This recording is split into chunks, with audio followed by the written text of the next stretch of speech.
you're under attack. What are you gonna do? I'm Chuck Hawke, and welcome to Self-Defense in Action. American flag has lots of enemies. We've got them damn Mexicans right up to our knees. And then Mr. Osama, he can talk a big talk.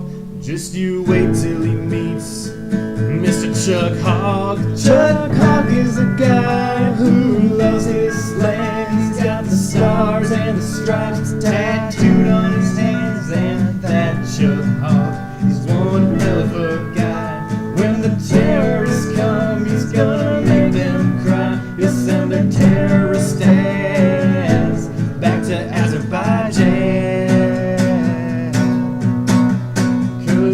Chuck Hawke is 100% man. Well, that was magic.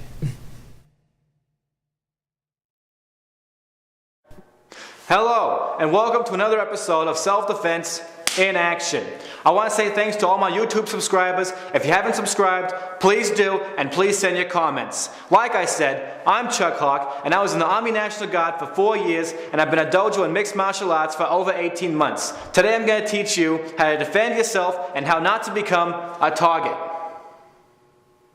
On today's episode of Self-Defense in Action, we're going to talk about 4 important things. Number 1, stretching. 2, proper fighting stance. 3, combat, armed and unarmed. And number 4, the 5 R's of self-defense. To help, I've called my friend, Sergeant First Class Mark Carlson, to demonstrate for us. Hello, Mark. Why don't you tell us a little bit about yourself in the military and why you're qualified to teach us about self-defense? Well, I was Army Special Forces for several years. I was in Somalia in 1993. I graduated from BUDS in 1996, transferred to the Navy. I've seen action in Croatia, Yugoslavia, Bulgaria, Mongolia, Azerbaijan, Madagascar, Okay, Chad. Okay, stop. You know what, Bruce? We're just going to cut the last few minutes out because that's not important, okay? What we do in our military careers is not for the public to know, because if they know, we failed our mission, all right? Let's take a look at what makes an assailant an assailant. Here comes trouble. An assailant. Look at him. There are many ways to identify an assailant. They can be subtle, but the expertly trained eye will pick them up right away. He wears camouflage pants, a black sweatshirt with a hood and sunglasses to cover his hair and eyes so he can't be recognized. He's up to no good. Let's take a look at the target. An assailant will look for targets. What if I'm a target? How do I look? Maybe I've got my bag not straight, hands in pockets. Maybe I'm looking down like I'm ashamed of myself. Let's take a look at what could happen. Hey, ugly. Hello. I'm going to assail you. No, don't. Let's take a look at what I could have done better. Hey, ugly. Did you see that? With the proper posture, I made myself not a target. So let's get started. The first thing we're going to talk about is stretching. It's very important that you stretch before a fight because you could cramp up at a decisive moment, and that could mean consequences. So let's start with the abdominal stretch. You ready? First, you want to have your feet at shoulder width apart. Shoulder width apart. Thank you. Let's begin. Start with hands forward. Bend the knees. Follow after me. 1, 2, 3, 4, 5, 6, 7, 8. Okay, great.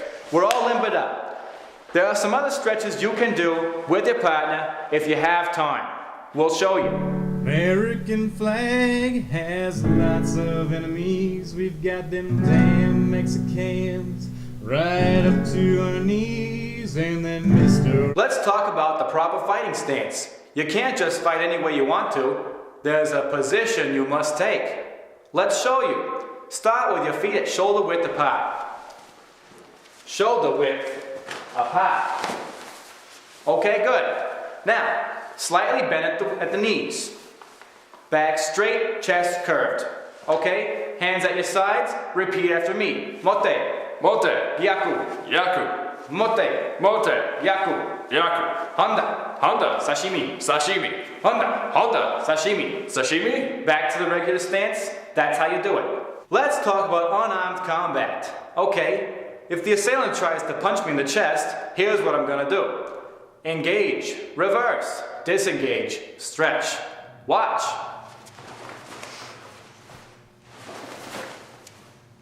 Engage. Reverse. Disengage. Stretch.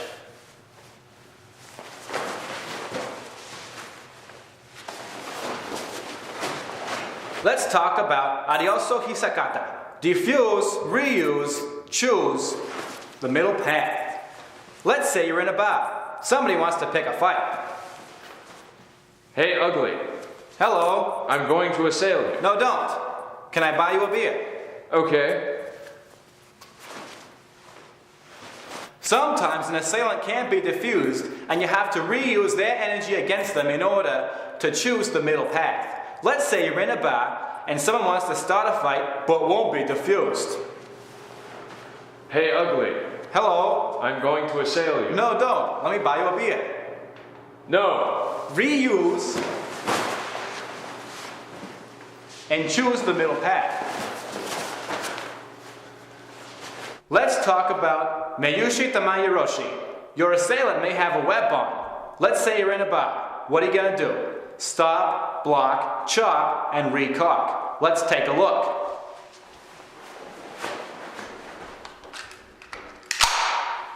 Hey, ugly. Don't shoot. Stop, block, chop, recock.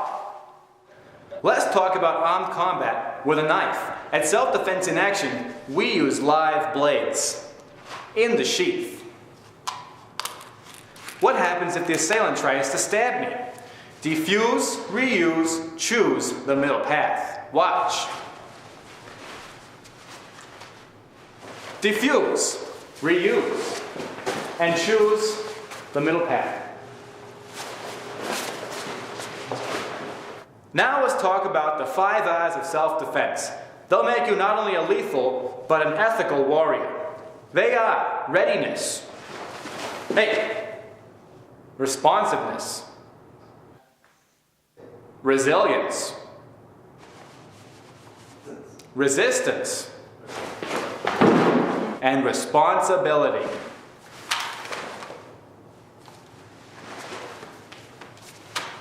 Before I conclude tonight's episode, I'd like to talk about one last thing, and that's physical and mental control. The martial arts master is able to control his heart rate, pulse, and breathing with his mind. By doing this, he can be totally unharmed when taking a shot to any part of the body. To demonstrate, my friend Mark is going to hit me somewhere in the torso.